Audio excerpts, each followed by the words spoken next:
The forest has a heartbeat, though it is silent.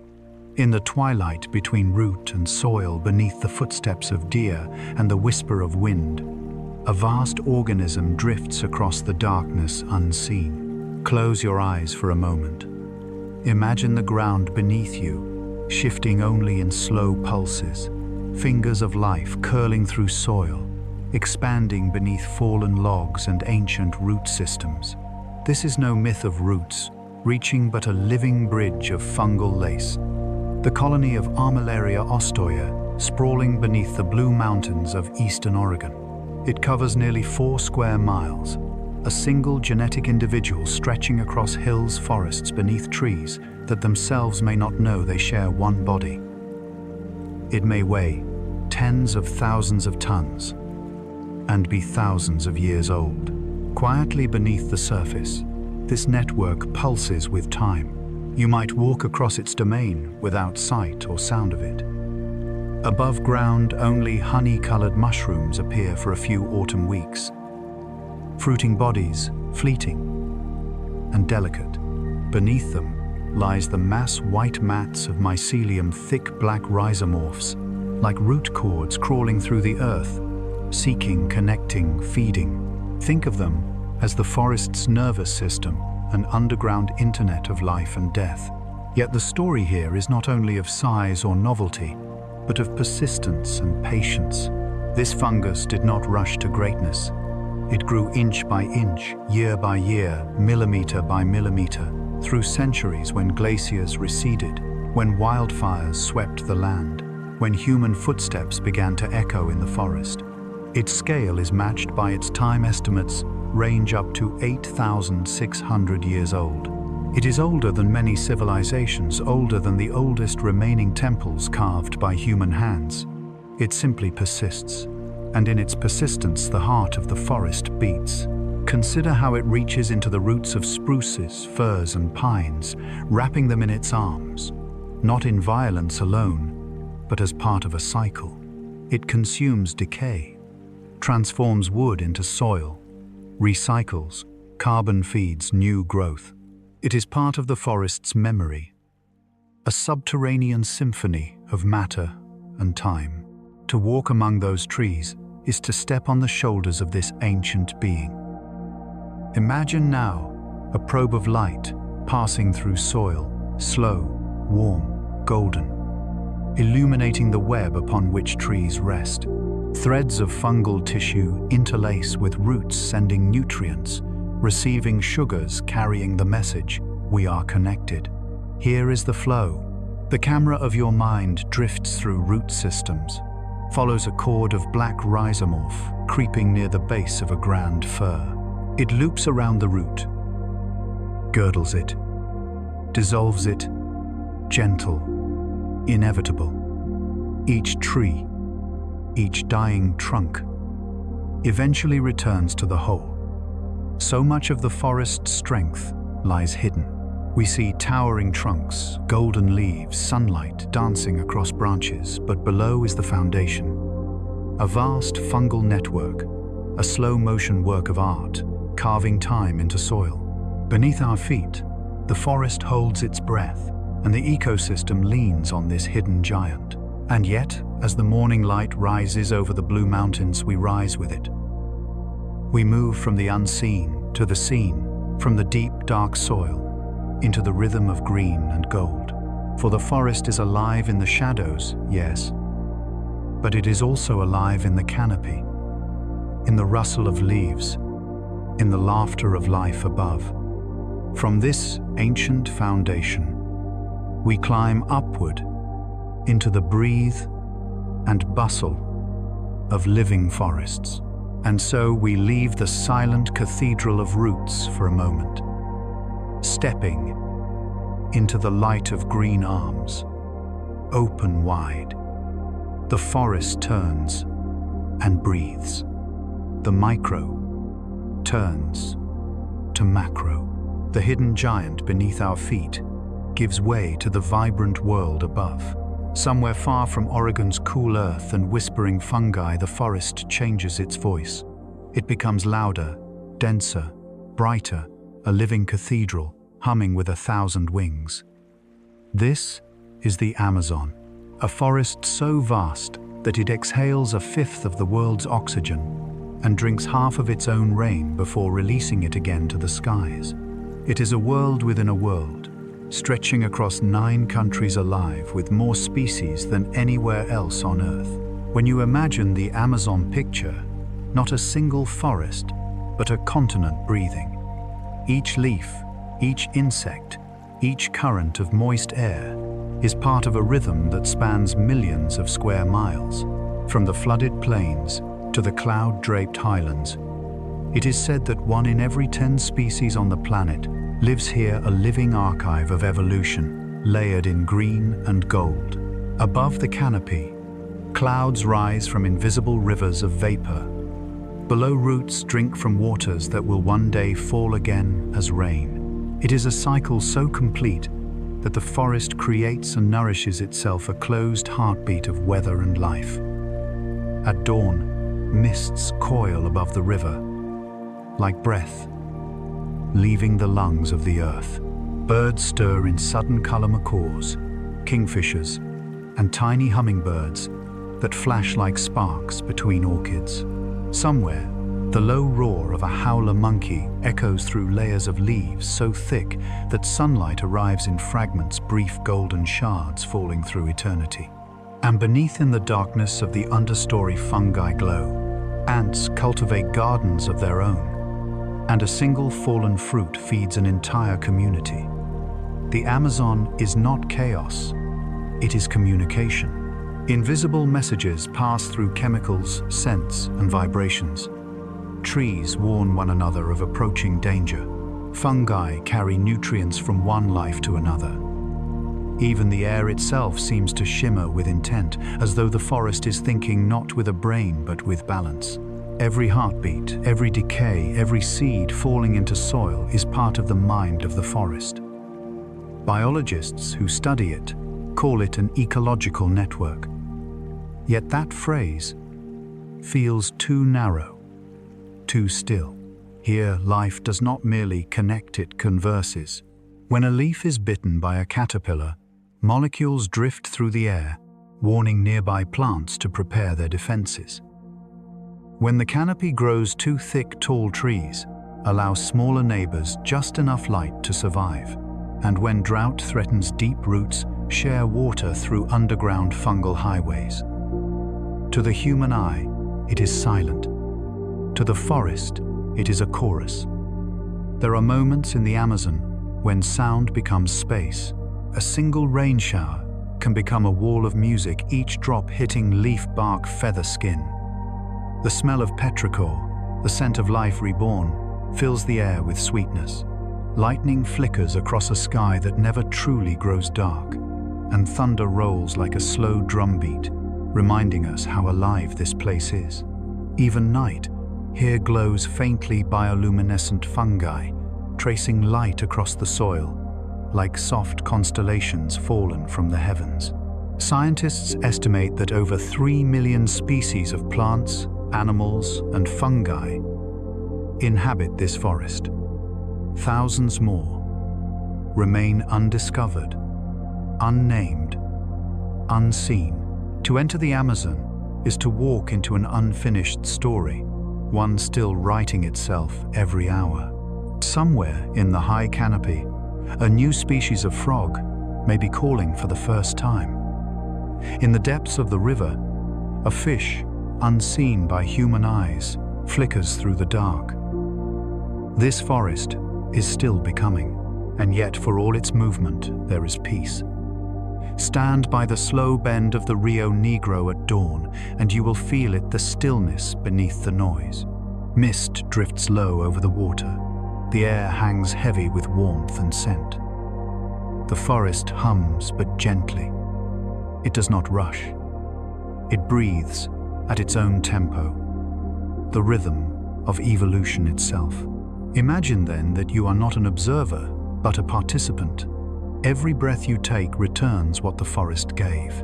Every exhale feeds what will become the next wave of life.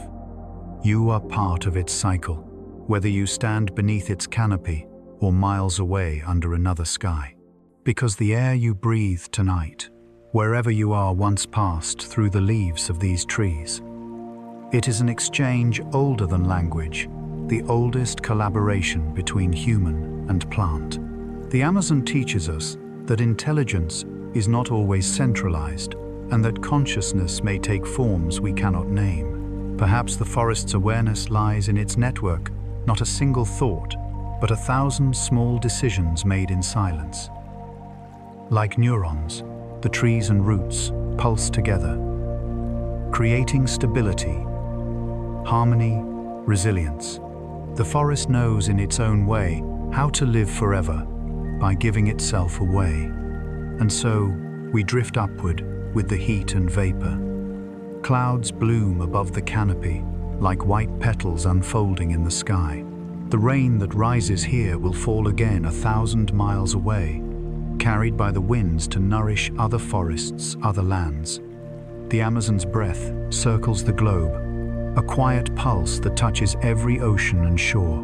Far to the north, where the air cools and the green turns to silver, another forest waits. It moves more slowly, speaks more softly, but its voice is just as vital. There, in the frozen quiet, the boreal crown stretches across continents, storing the planet's ancient breath in its roots of ice and moss. And as we leave, the tropical warmth behind the scene softens colors fade, and the hum of life slows to a hush. The heartbeat of the world deepens. The forest breathes, again colder now, but no less alive. The air turns clear and cool as the world drifts north. The colors of the Amazon emerald and gold fade into shades of gray and silver green. Here, beneath long horizons and pale skies, stretches one of Earth's quietest miracles, the boreal forest. A vast, unbroken crown of spruce, pine, and larch that wraps across the upper world like a slow-moving ocean of trees. It reaches from Alaska across Canada through Scandinavia and into the frozen expanse of Siberia, a forest so immense it circles the planet's northern heart. The air feels different here. It is sharp and clean, scented with resin and frost. Beneath your feet lies a deep carpet of moss and peat, ancient soil that never truly sleeps. This land moves at the pace of glaciers, and yet it breathes. Every exhale from these trees cools the world. Every whisper of wind carries the faint perfume of pine across thousands of miles. The boreal forest is a living archive of time. It holds within its roots the story of ice ages and fires of migrations and quiet resilience.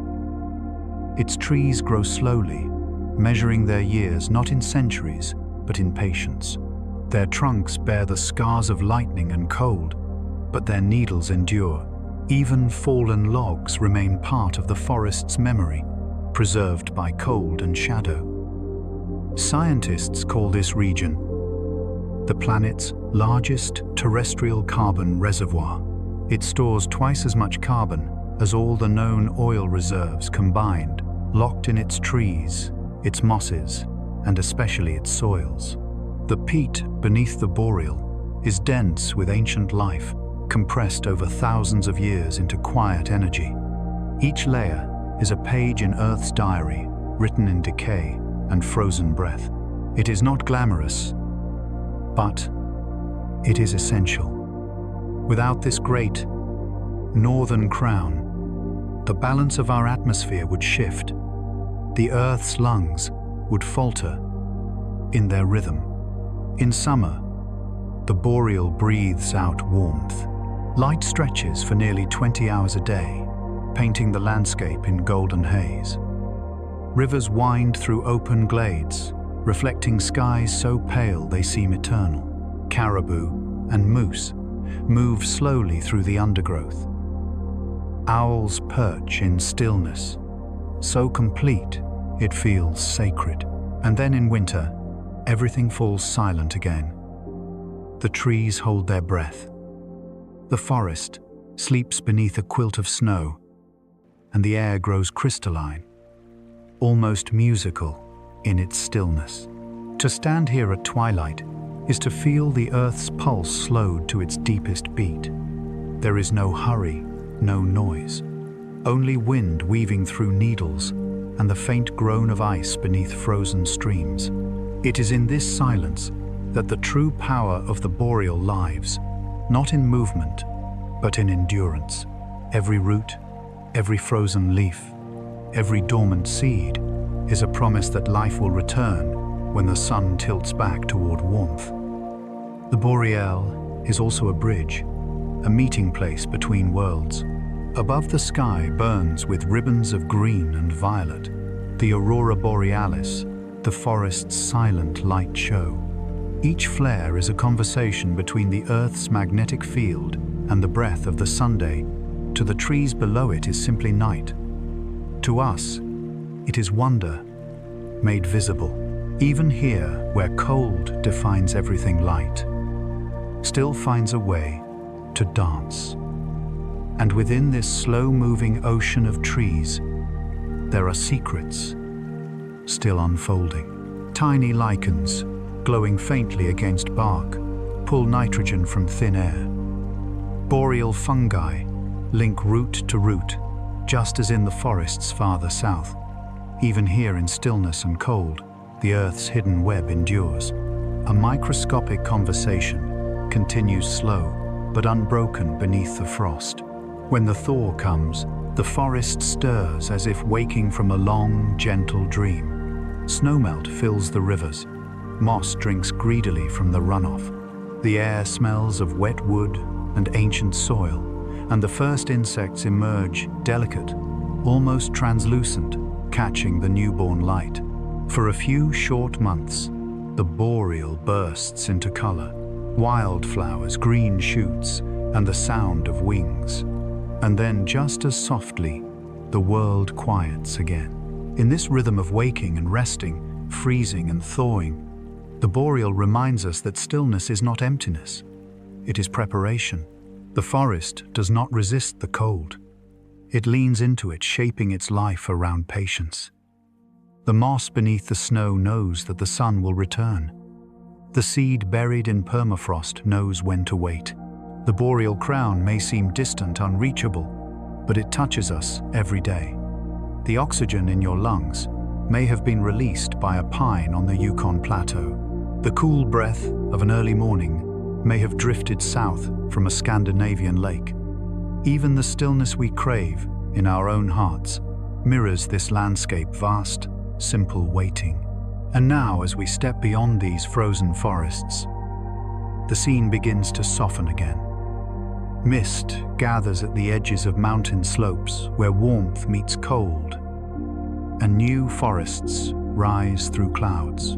They are not vast like the boreal, nor loud like the Amazon. They exist in a balance between earth and sky, places where rain does not fall but gathers. High above another kind of forest waits in the mist, drinking from the clouds themselves. And so we turn our gaze upward, following the trail of vapor into a world that floats between heaven and soil, the forests above the clouds. At first, there is only mist. A pale silver light filters through drifting fog, wrapping the mountains in soft silence. You breathe, and the air feels almost liquid, cool, damp, heavy, with the scent of moss and rain. Here, in these high realms, where air and water blend, the forest learns to drink from the clouds. These are the cloud forests, delicate, elevated worlds, suspended between the earth and the sky. They cling to the slopes of tropical mountains in places like Costa Rica, Peru, and Southeast Asia, at these heights between 4,000 and 8,000 feet above sea level. The air is so saturated with moisture that trees are cloaked in perpetual mist. Each branch drips with condensation. Leaves are slick with dew, and the ground beneath is soft and dark. Fed by the constant gift of water, drawn directly from the sky. The forest here is different. The trees are shorter, their trunks covered in moss and orchids that seem to breathe along with them. Every surface bark vine stone is alive. Ferns unfurl in slow motion, capturing droplets that never fall as rain, but simply condense and slide down, feeding 1,000 tiny roots. In this way, the forest waters itself. Every leaf is both vessel and river. Every fog bank, a sky-born stream. The soundscape is hushed, but full a world of gentle dripping rustling wings and faraway bird calls that echo as if underwater. Each sound is softened by moisture, absorbed by moss. Time itself seems to slow here. Even light behaves differently. Beams split into particles as they pass through mist, scattering into gold and grey, like dreams dissolving. For a moment, the boundary between earth and sky disappears. Cloud forests are among the most biodiverse ecosystems on the planet. In a single acre, scientists have recorded more than 200 species of trees, many found nowhere else. Amphibians thrive here too, from jewel-colored frogs that sing in droplets to salamanders that never touch the ground. Epiphytes, plants that grow upon other plants, form entire gardens above the soil, a second forest suspended in air. Every inch of life depends on the steady rhythm of condensation, a breathing cycle between vapor and leaf. At dawn, clouds drift upward from the valleys, wrapping each ridge in ribbons of white. By midday, sunlight pierces through in golden shafts, revealing green so vivid it almost glows. And when evening falls, the mist returns slow, familiar, enfolding. To live here is to exist in twilight, between two elements, where rain never truly begins or ends. These forests are fragile. Their balance depends on altitude, temperature, and humidity, a trinity easily disturbed. When the air grows warmer, clouds rise higher, leaving the forests thirsty. Scientists who study Monteverde in Costa Rica have documented shifts in the cloud line. What once blanketed moss-covered trees now drifts above them, changing the very rhythm of the ecosystem. It is a quiet reminder that even the gentlest places are bound to the greater pulse of the planet. And yet, resilience endures. Moss retains what the sky forgets. Leaves reach farther into the air. Fog returns after dark, drawn back by the cooling ground. Every dawn renews the vow between mountain and mist that each will care for the other as long as they both exist. The forest above the clouds feels sacred because it moves slowly, reverently. Each droplet is a prayer, each vine a thread binding the heavens to the soil. If the Amazon is the planet's heartbeat, then the cloud forest is its breath, soft, steady, and eternal. To stand within it is to feel suspended inside a living thought, as if the world itself were pausing to dream. Imagine lying beneath these trees, watching fog curl through their branches. Light drips from the leaves like honey, golden and slow. Your breath joins the mist, indistinguishable from the clouds themselves.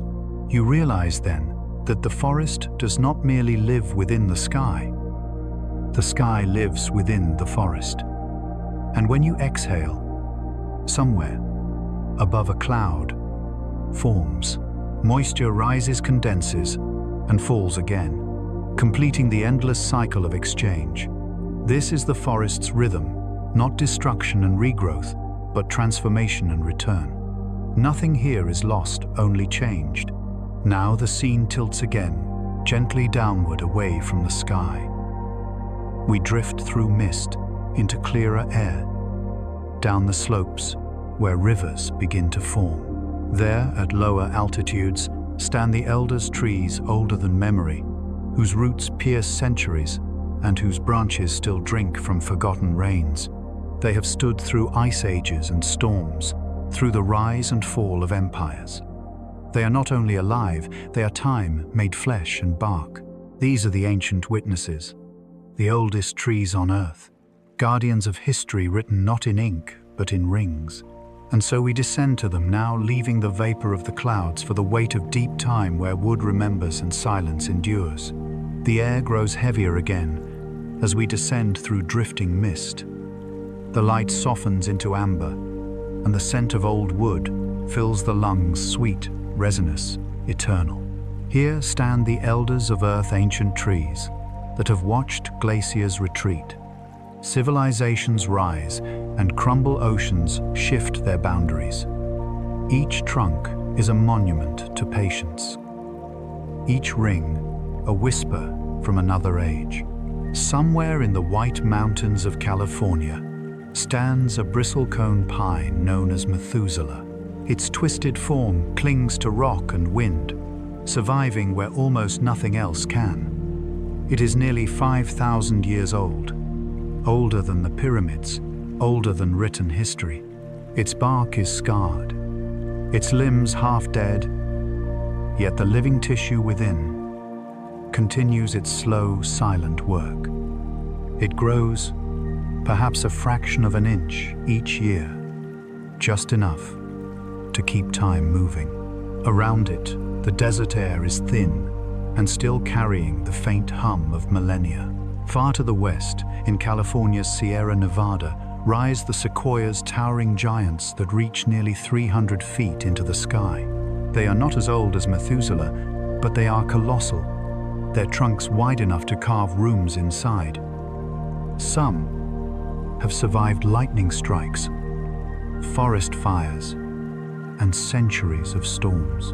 Their bark, spongy and fragrant, resists flame and decay. These trees endure not by resisting change, but by bending with it their vast bodies, yielding their roots, embracing the earth's shifting breath. And farther north, among the redwoods, along the Pacific coast, another lineage climbs skyward. Coastal redwoods, cousins of the sequoia, are the tallest living organisms on land. Some reach heights of nearly 400 feet taller than the Statue of Liberty. When fog rolls inland, they drink from the air, pulling moisture straight from the clouds through their leaves. The water drips down their trunks, nourishing the forest below. Each tree, in its enormity, becomes both canopy and rain. To walk through a redwood grove is to step into a different dimension of time. Sunlight falls in columns so tall, they seem to touch the stratosphere. Every footstep echoes like a heartbeat through wood older than cities. And if you stand perfectly still, the silence feels alive, as though the trees themselves are breathing, remembering. Their roots intertwine beneath the soil, sharing strength. If one tree falls, its neighbors support the young that sprout in its light. Death feeds life. Endings become beginnings. Each ring inside these trees is a year, a record of droughts, storms, and seasons of abundance. Scientists who study them can trace the rhythm of climate across thousands of years. In the wood of one tree, you can read the pulse of entire centuries. Thinner rings mark harder times. Wider ones, years of rain and renewal. Together, they form the story of the planet, told in silence. And yet these trees are not frozen relics. They are living archives, aware, adaptive, quietly alert. Recent research shows that old trees still exchange carbon and water through underground networks, feeding saplings and fungi. Even near the end of life, they give back to the forest that raised them. They do not merely stand in solitude. They belong to a larger memory, one that transcends individual existence. There is something humbling about being among such endurance. To touch the bark of a sequoia is to place your hand on a timeline older than language. It makes our own heartbeat feel both small and precious. In their stillness, these giants teach a different kind of wisdom, that growth need not be fast to be meaningful. that strength lies in patience, and that to last one must yield. Imagine the slow unfolding of their lives. A seed no larger than a grain of rice falls into the soil. Centuries pass. Empires rise and fall. The tree remains collecting sunlight, surviving fires, sheltering countless species, and sending new seeds into the wind. It is not eternal, but it lives long enough to teach eternity's rhythm. Many of these giants have names: Methuselah, General, Sherman, Hyperion. But most stand unnamed, deep within forests that may never see a human visitor. Their legacy is not in what we call them, but in the world they continue to shape. Every breath we take carries a trace of their photosynthesis, the oxygen born from their patience. In that sense, they live within us too. And when one of them falls, the event is quiet but profound. The sound of its descent ripples through the forest, echoing like thunder. But the fall is not an end, it is a beginning. In the hollow of its trunk, ferns take root. Moss and fungi feed on its bark. Birds nest within the fallen arches, and eventually from the decaying wood, another seedling emerges. The forest never mourns for long. It transforms loss into life. In every forest across the planet, from the misted slopes of New Zealand to the sunburnt ridges of Chile, there stand other elders, silent and wise. Kauri trees that hold the scent of ancient oceans, baobabs swollen with water standing sentinel in the heat. All are variations on the same story: endurance, generosity, and quiet renewal. When the wind moves through their branches, the sound is low and continuous, like an ocean far away. It is the song of time itself, a sound that has not stopped for thousands of years. To listen is to remember that we too are part of that timeline, briefly here, yet connected to everything that lasts. As twilight falls through the forest, light pools at the roots of these giants. The air cools. The shadows grow long, soft, and peaceful. Somewhere nearby, a young sapling bends toward the last rays of the sun, reaching upward with quiet determination. The ancient and the newborn coexist, past and future held in one breath, and beneath them all, deep in the soil, the unseen network hums again. The fungi awaken the roots, whisper, and the forest's underground conversation continues. For even these oldest trees depend on those silent threads below the hidden network that binds them all. And so we journey now back beneath the surface, to listen to the murmurs of the earth itself, to the secret world that sustains every leaf above it. The network beneath the forest's hidden internet. Beneath the hush of ancient forests lies a world few have seen, yet one that touches everything that grows above. It is a world without sunlight, without wind or song, and yet it hums with life.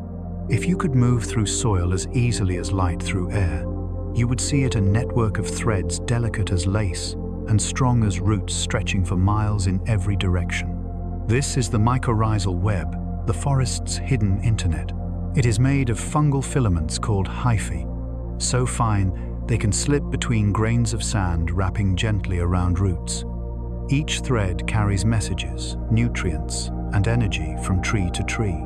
Through this invisible system, forests communicate, trade, and care for their own. Science calls it symbiosis. Poetry calls it connection. Either way, it is the closest thing the earth has to a collective mind. In the damp darkness, a great negotiation unfolds. Trees feed the fungi sugars drawn from photosynthesis, and the fungi return the favor with nitrogen, phosphorus, and minerals drawn from stone. It is an ancient partnership, one that has existed for more than 400 million years since the first plants left the sea. Without fungi, there would be no forests.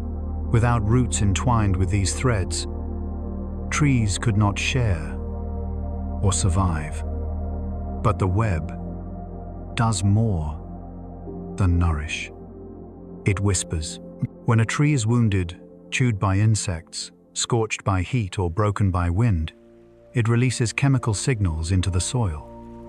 Nearby roots detect the distress, and through the fungal network, neighboring trees respond. They increase the production of protective compounds, strengthen their defenses, or redirect nutrients to the injured. It is as though the forest senses pain and responds with care. Researchers like Dr. Suzanne Simard at the University of British Columbia have spent decades uncovering this underground language. Her work revealed that mother trees, large, old individuals, act as hubs nurturing younger saplings through this shared network. When sunlight is scarce, the older trees send carbon to the shaded ones, helping them grow.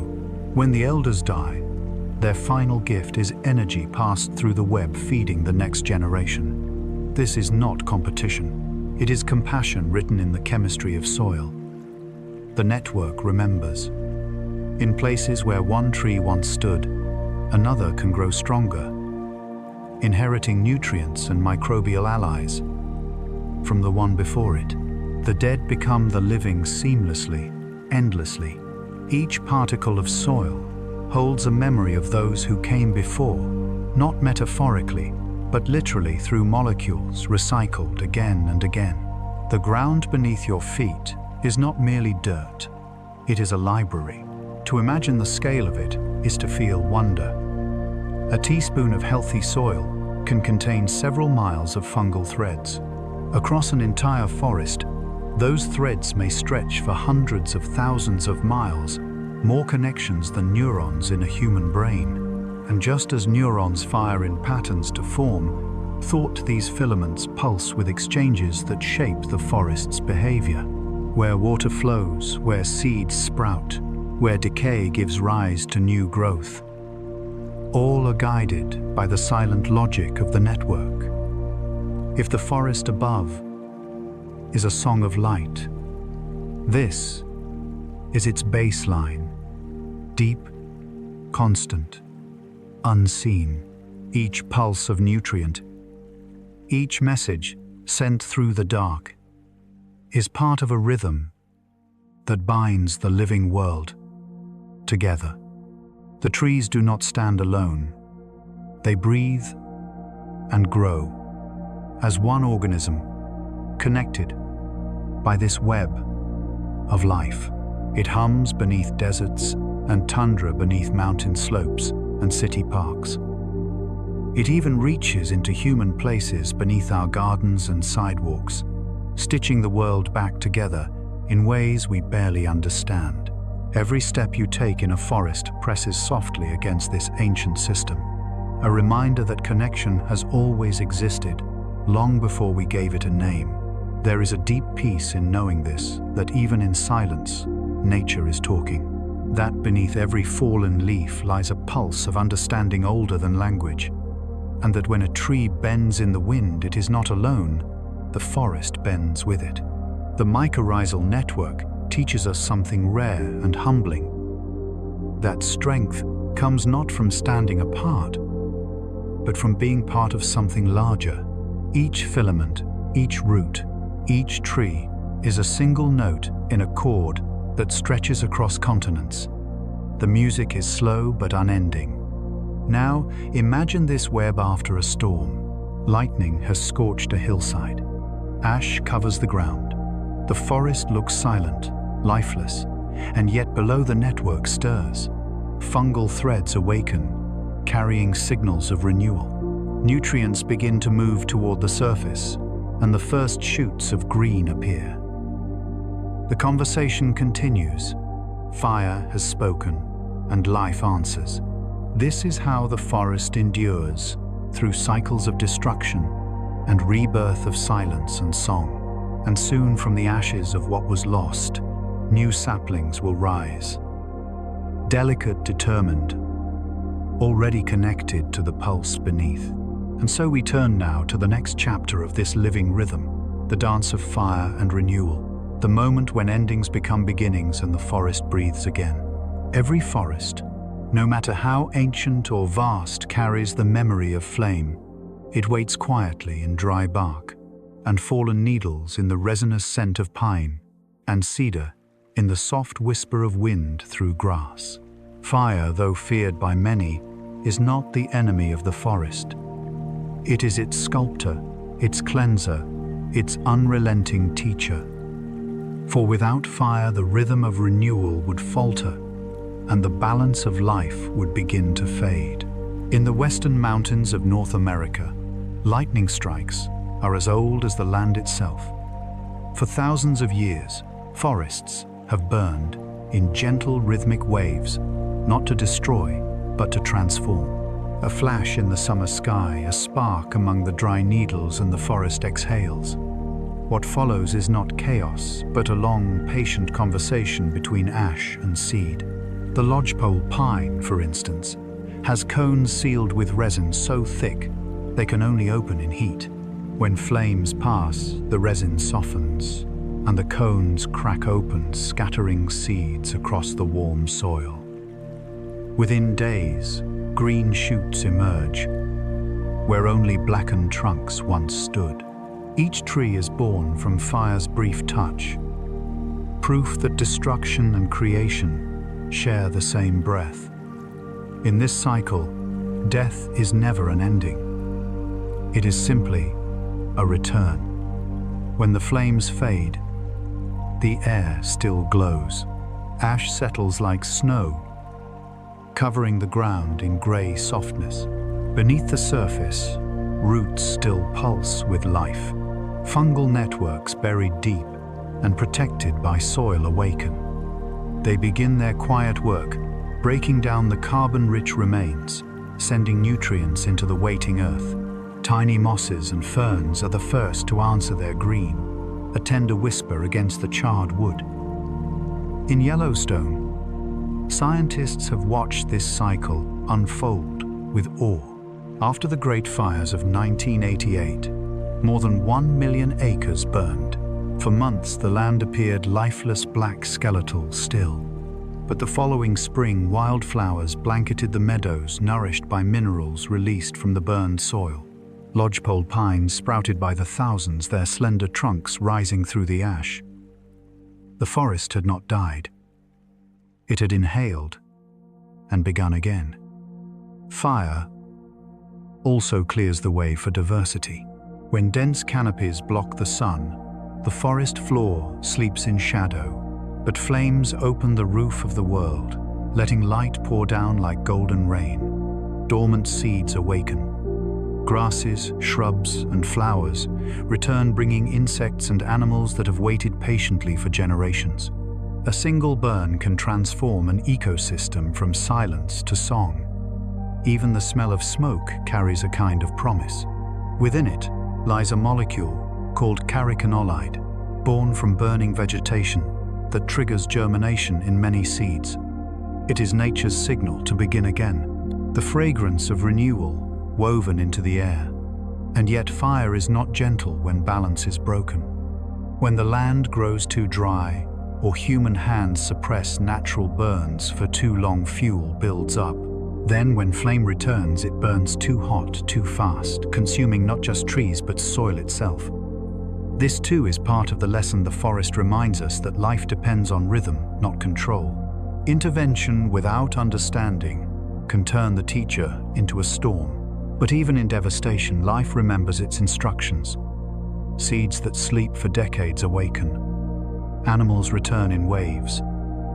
First the insects, then the birds, then the larger wanderers, who sense new growth. Rain falls, softening the scars. And deep below, in the hum of the mycorrhizal web, messages of recovery ripple outward. The forest reorganizes itself, as it has done for millions of years. The Australian bush knows this rhythm as well. Eucalyptus trees have evolved bark that peels away like parchment, inviting flame to climb, but leaving the inner trunk unharmed. Their seeds burst open in heat, falling into the ashen soil already prepared for rebirth. Even the koala's quiet eyes hold the memory of fire, an ancient trust that the forest will return. In each hemisphere, the cycle continues. Burning, cooling, greening, growing. The forest's story has never been one of tragedy, but of transformation. Fire, though fierce, is simply another kind of sunlight, concentrated cleansing necessary. It moves through time like a reset, allowing the next chapter of life to begin. To stand in a burned forest a year after fire is to witness the earth healing in real time. Black trunks stand like charcoal sentinels amid a sea of new color. Butterflies drift where smoke once hung. The air smells faintly of sweetness, sap soil rebirth. Every ember has become a seed, every scar a reminder that life does not vanish, it changes form. And just as the forest learns to rise from ash, it also learns to climb toward light. Above the recovering soil, where branches reach into open air, another hidden world waits, an unseen city, alive with color and motion built high above the forest floor. In that canopy, where sunlight gathers and shadows shift, life begins again in layers. It is the forest's second skin, a realm of orchids, mosses, and wings. Let us rise now upward through the warming air, leaving the fire's ember glow for the green brilliance above. For there, in the canopy, 1,000 tiny civilizations shimmer in the morning light, and from their gentle hum, we will hear the next voice of the forest, the life within the canopy. Dawn rises through the forest, not from the horizon, but from below. A slow blooming of light that seeps upward through leaves. Mist curls and lifts. Shadows dissolve. The canopy awakens. Up here, high above the forest floor, the world begins anew each morning. It is a world few humans ever see, a suspended realm of green cathedrals and drifting life, the forest's sky-bound heart. Imagine climbing through branches that stretch for hundreds of feet, your hands brushing the damp skin of moss and orchids. The air is different here, thin, fragrant, and alive with sound. Hummingbirds shimmer like living jewels, their wings beating more than 50 times a second as they sip from blossoms no human hand has ever touched. Butterflies drift through shafts of gold light, their wings scattering reflections like moving glass. And far above, unseen among the branches, the air quivers with the faint calls of monkeys, frogs, and birds conversing in the hidden spaces between leaves. This is not just the top of the forest. It is another forest entirely. Scientists call it the canopy ecosystem, a world of plants that never touch the ground, of animals that spend their whole lives among the branches. Epiphytes, orchids, bromeliads, and mosses anchor themselves to bark, drawing moisture from the mist. Their roots dangle in open air, drinking what the sky provides.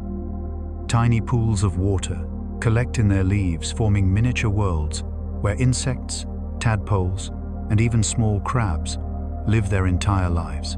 A single tree from roots to crown can host thousands of species, an entire civilization rising layer by layer. When it rains, it does not fall straight to the ground.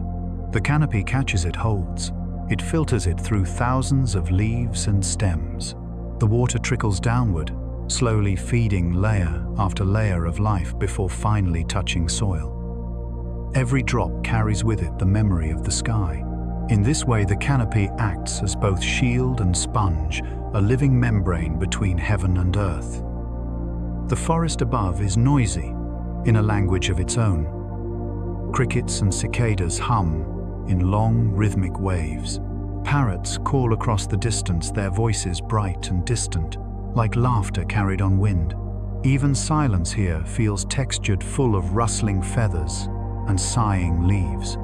If you listen closely, you can hear the faint hiss of photosynthesis itself as light turns into life. Life in the canopy has adapted to balance and lightness. Some birds build hanging nests that sway with the wind to protect their young. Spiders spin wide horizontal webs between branches glistening with dew. Certain frogs, born in the water pockets of bromeliads, never know what it means to leap on land. To them, the world below does not exist, only this floating realm of green. And yet, despite its height, the canopy remains connected to the forest below. Fallen leaves become soil. Decaying flowers drop nutrients back into the earth.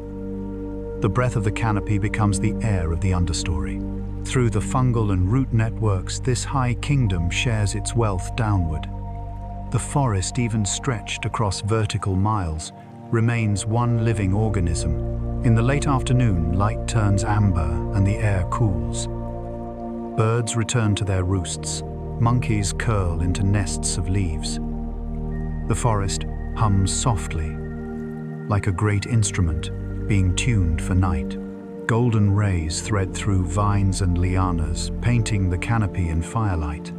If you look upward through the branches, the sky seems close enough to touch a shifting sea of blue, violet, and soft silver clouds. This is the breathing hour, when the forest exhales. The canopy is also the birthplace of clouds.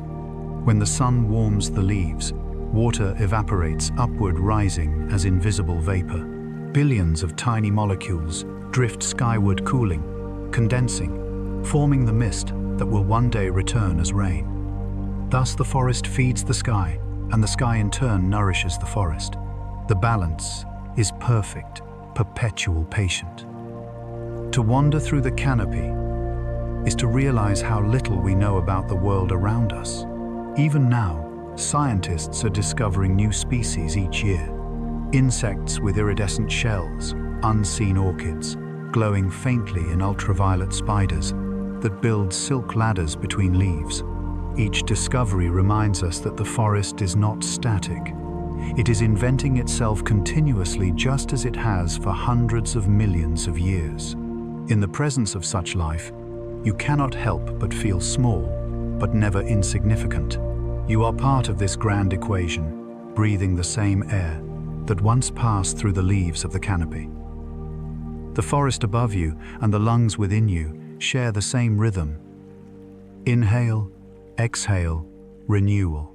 As twilight deepens, a hush descends.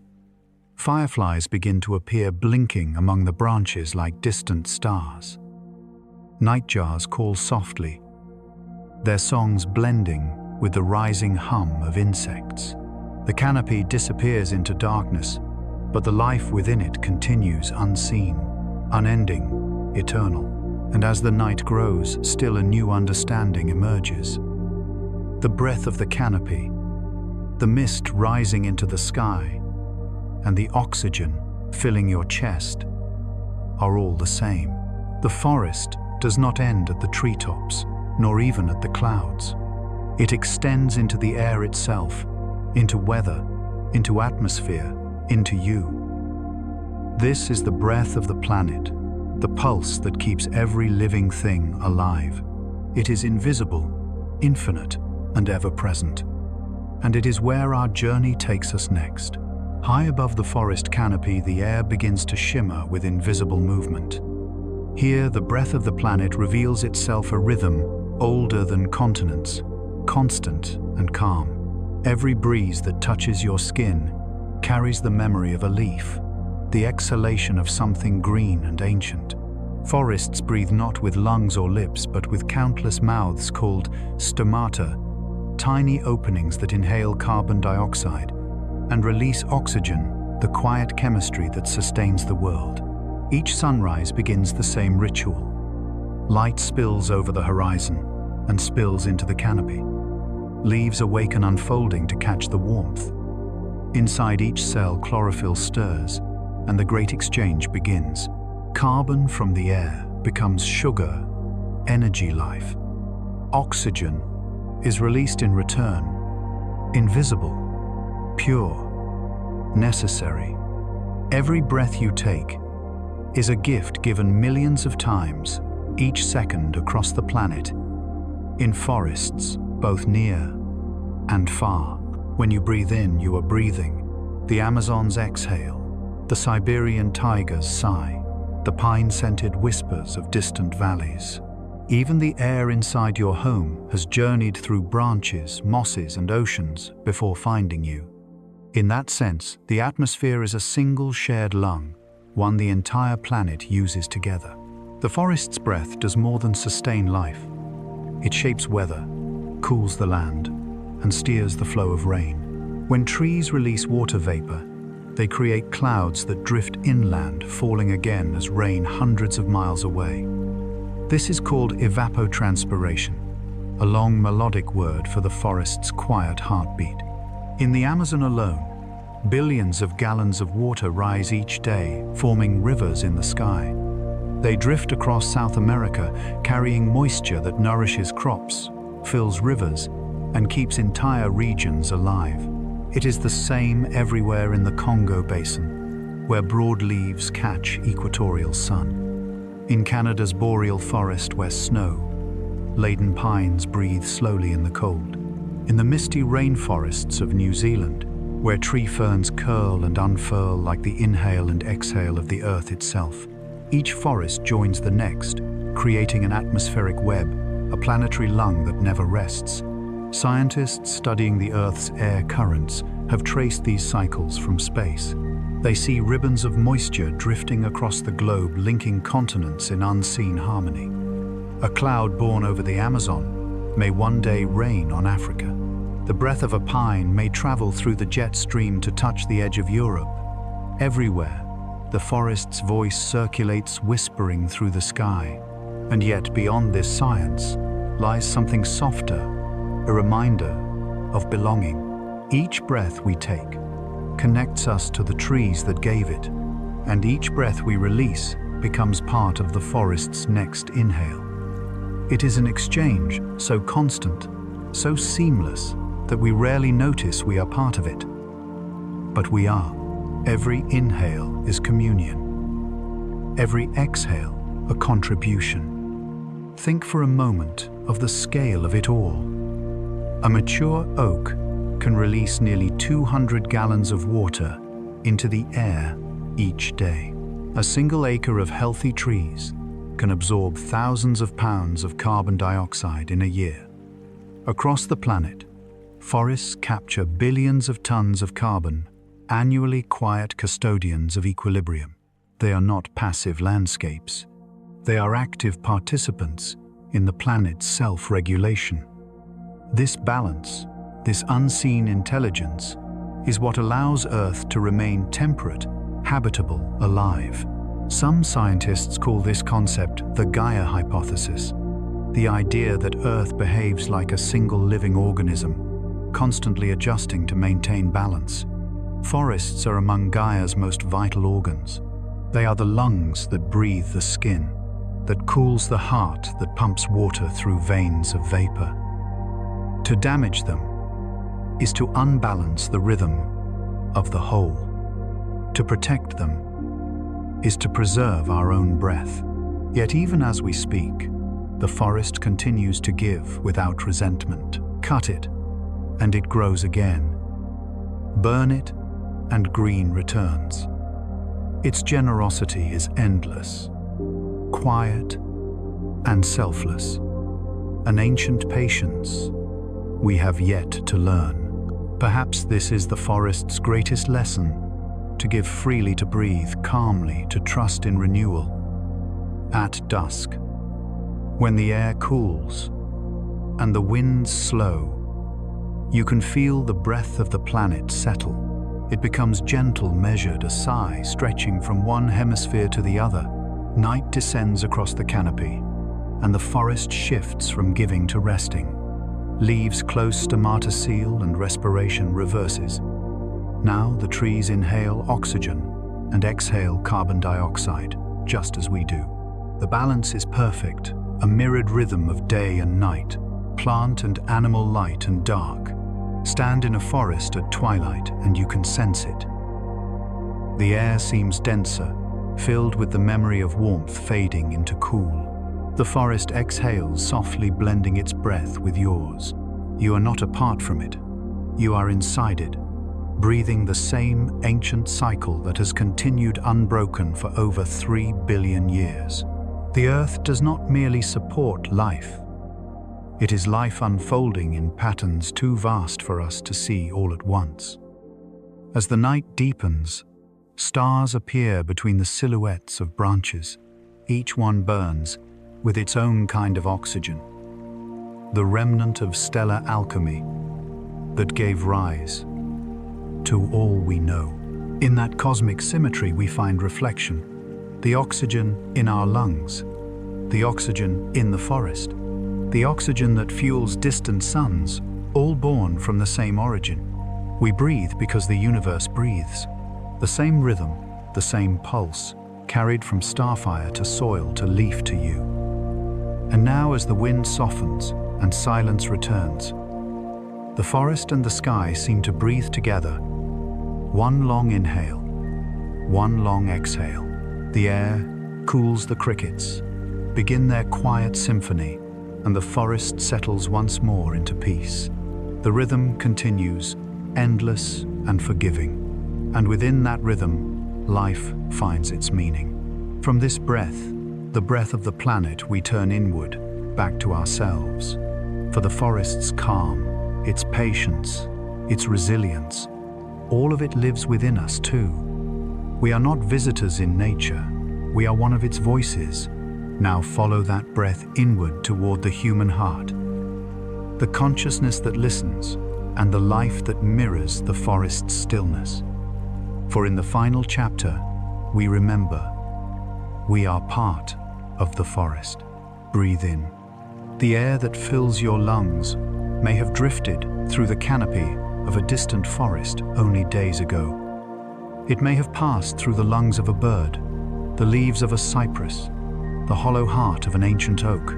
You are breathing the same air that the first trees exhaled when forests began, the same air shared by every creature that has ever lived. To breathe, then, is to remember you are not separate from the forest. You are an extension of its rhythm. The boundary between human and nature has always been an illusion. The pulse in your wrist echoes the same slow beat that moves water through roots.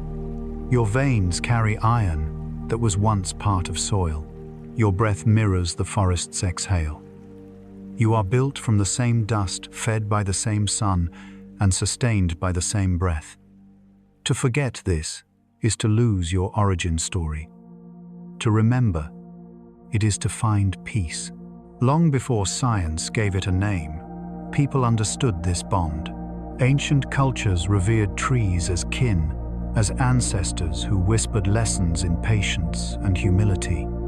The Celts called their forests Nemeton, sacred spaces where the human and natural worlds met. In Japan, the practice of Shinrin-yoku forest bathing invites one to walk slowly among trees, not for exercise, but for connection. Studies now confirm what ancient intuition already knew, that the scent of pine lowers blood pressure, that birdsong calms the mind, that the light filtering through leaves slows the heartbeat. To stand among trees is to align yourself with the planet's oldest rhythm, the rhythm of breath and renewal. When you walk through a forest, notice how it responds. The crunch of soil underfoot sends vibrations through the ground felt by roots and worms and fungal filaments. The warmth of your breath joins the mist that rises from leaves. Even your heartbeat, measured and soft, adds its echo to the symphony of life around you. The forest does not see you as visitor or stranger. It absorbs your presence the way it does sunlight, without judgment, without expectation, without end. Every sound here tells a story of interdependence. A woodpecker tapping against bark searches for insects that feed on decay. Mosses cling to trunks that draw water from roots nourished by fungi. Rain falls and the earth drinks. The forest exhales and you breathe. Each action folds into the next, a seamless cycle of giving. and receiving. So too does your life. Each breath you take feeds the world, and the world in turn feeds you. Even when you are far from any forest, the connection remains. Every wooden table, every page of paper, every spark of warmth from a campfire carries a piece of that green lineage. The carbon in your bones was once part of a leaf. The oxygen in your blood was once sunlight made visible. You are, in every sense, the forest walking, thinking, and remembering itself. In moments of stillness, you can feel it, that ancient inheritance awakening. Close your eyes and listen. The sound of wind through branches is not so different from breath passing through lungs. The rustle of leaves resembles the murmur of thoughts as they move gently through your mind. Perhaps consciousness itself is the forest dreaming through us, remembering what it feels like to grow. The philosopher Alan Watts once said, "You are the universe experiencing itself." If that is true, then you are also the forest experiencing its own wonder, a temporary expression of its curiosity, its creativity, its will to survive. Your heartbeat is a drum in the larger orchestra of existence. Every cell within you is the continuation of something that once lived in sunlight. You are not apart from nature. You are its ongoing experiment in awareness. When you slow down enough to notice, the forest begins to teach you how to live. It shows you that growth is not constant, that dormancy, rest, and decay are essential parts of progress. It shows you that diversity, not uniformity, is strength, that silence can be generous and stillness alive. It reminds you that the goal is not to conquer time, but to belong to it. To breathe with the forest is to practice gratitude. Each inhale carries the labor of countless leaves. Each exhale becomes nourishment for them. In return, it is an exchange that requires nothing but participation. And through that simple act, that awareness of breath, we rediscover reverence. If you were to stand beneath 1,000-year-old redwood and look upward, you would see its branches disappearing into mist. You might imagine the same mist carried to distant mountains, condensed into rain, falling on soil that feeds a seed that will one day become another giant. In that endless chain of becoming, you are also included. When you breathe out, when you speak, when you dream, the forest continues through you. And someday, long after your final breath, what you return to the earth will nourish life again. Your atoms will drift through the soil, through the roots of grass and ferns, through the veins of trees. One day, perhaps the air rising from those leaves will fill the lungs of another creature, carrying a trace of you with it. In this way, life never ends. It only changes form, circling back to its beginning again and again. The forest is not a place you visit. It is the space you come from and the home to which you will return. Every green shimmer in sunlight, every whisper in the canopy, every breath of air, all of it is a reminder that you belong here, that you have always belonged. So tonight, when you close your eyes, imagine the forest breathing with you. The air flows in, the air flows out. You and the trees move in the same rhythm, quiet, slow, eternal. The world rests, and you rest with it. There is no separation. Only breath, only life, only peace.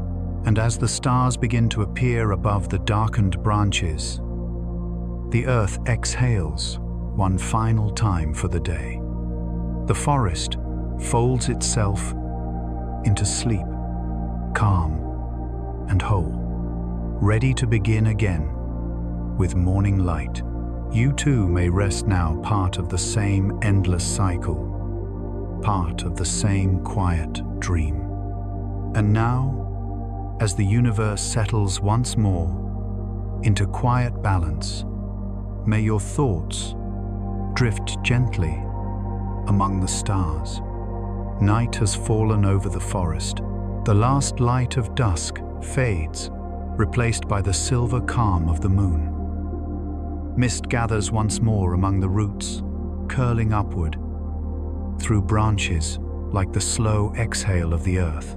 Every sound softens the chatter of birds, has stilled the hum of insects, slows to a gentle drone. Even the wind moves, with care brushing against the treetops, as if afraid to disturb their dreams.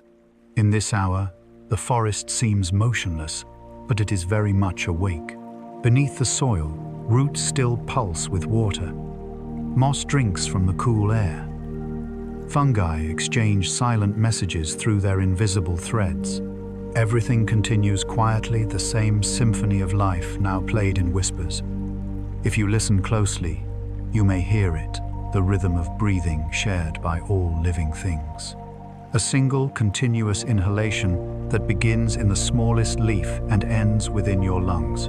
It is not a sound, but a feeling, the sensation of belonging. The forest does not end at the tree line. It extends through the air, into the oceans, into you. Each heartbeat, each breath, is another echo of its enduring patience. The air is cool now, tinged with the scent of soil and pine. Moonlight settles on the canopy like frost silvering every leaf. Somewhere in the distance, an owl calls low, steady, eternal. The sound drifts through the valley, then fades into stillness. In that silence, you can sense time itself, slowing, stretching. The forest breathes, the stars listen. It is in moments like this that the boundaries dissolve. The earth, the sky, the living, and the resting all merge into one vast, quiet presence. It does not ask for attention. It simply is. The same stillness that once filled the first dawn now fills this night, unchanged, across eons. In it lies a simple truth. Peace is not the absence of sound, but the harmony beneath it. The forest in its sleep teaches us how to rest, not by forgetting the day, but by becoming part of the rhythm that carries it forward. Every fallen leaf returns to soil. Every broken branch feeds a root. Every life, however small, adds something to the music of the whole. And so too, every human breath, every thought of gratitude, every quiet act of kindness feeds that same living system. The silence between the leaves is not empty, it is full of memory, the echo of every bird that has ever sung, the trace of every storm that has ever passed, the quiet persistence of things that have learned how to endure. If you listen with your heart instead of your ears, you will feel them, all the voices, all the lives gathered in stillness. Now let the world grow dim around you. Let your thoughts drift like seeds caught on a slow wind. There is nothing left to do tonight. The forest is tending the planet. The air is carrying your breath home. You are safe in the rhythm of the earth. You are part of something vast, patient and kind. Breathe once more. In, out. The sound you hear is the planet's heartbeat, steady and soft beneath the stars. Above you, branches sway. Below you, roots rest. Every part of the world moves together, balanced and whole. And as you close your eyes, imagine that your breath joins theirs. The inhale of the forest, the exhale of the night. The great cycle continuing beyond time. You are not watching it. You are it. You are the silence between the leaves. You are the stillness that keeps the world turning. And now, as the universe settles once more into quiet balance, may your dreams drift gently among the trees, and your heart rest in the endless calm of the living earth.